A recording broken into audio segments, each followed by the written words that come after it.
Hey, it's Rebecca Smith from the KBIA newsroom in Columbia, and it's time for Missouri Health Talks, a project where we listen in on Missourians' conversations about access to health care. Debbie Hake is a licensed professional counselor with the Marriage and Family Counseling Center, and one of her specialty areas is spiritual abuse and religious trauma. She spoke about how religious trauma can make navigating substance use disorder recovery spaces difficult. Here's Debbie. AA and NA have existed for a long time, and there are a lot of people that have benefited directly from programs like those that are typically abstinence-based.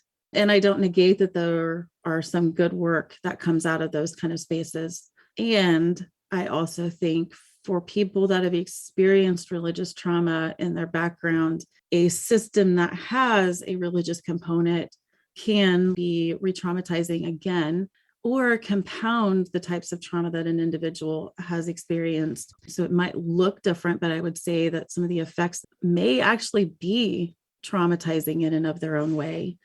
I think there's a lot of ways that we can look at how trauma impacts us.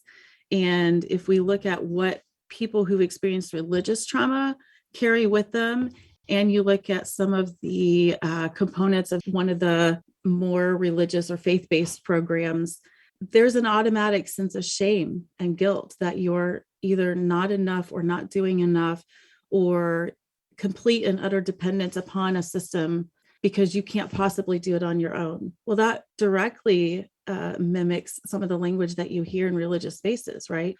So we don't do anything to foster a sense of agency and actually empower the individual. We just stick them back in another system that says, but see, you really aren't good enough to do this on your own.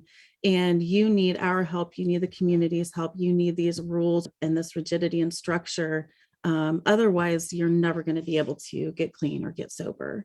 And that's, I just can't get behind a system that doesn't use empowering and equipping individuals as a primary and tends to focus only on an abstinence-based or behavior modification. I think it creates a lot of confusion, and I think it creates potentially a space where individuals, instead of progressing and moving forward in recovery, may actually relapse.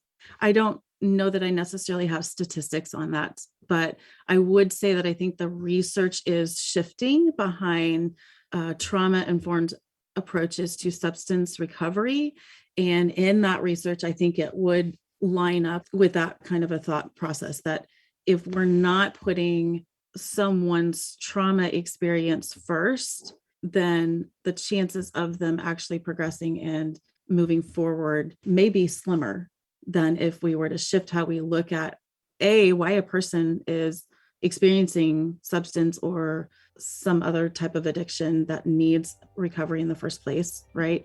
And B, what's behind that? What's the driving force? Are there traumas that we need to be addressing first and equipping a person to deal with first, and then maybe look at, well, what does the rest of the substance use program look like?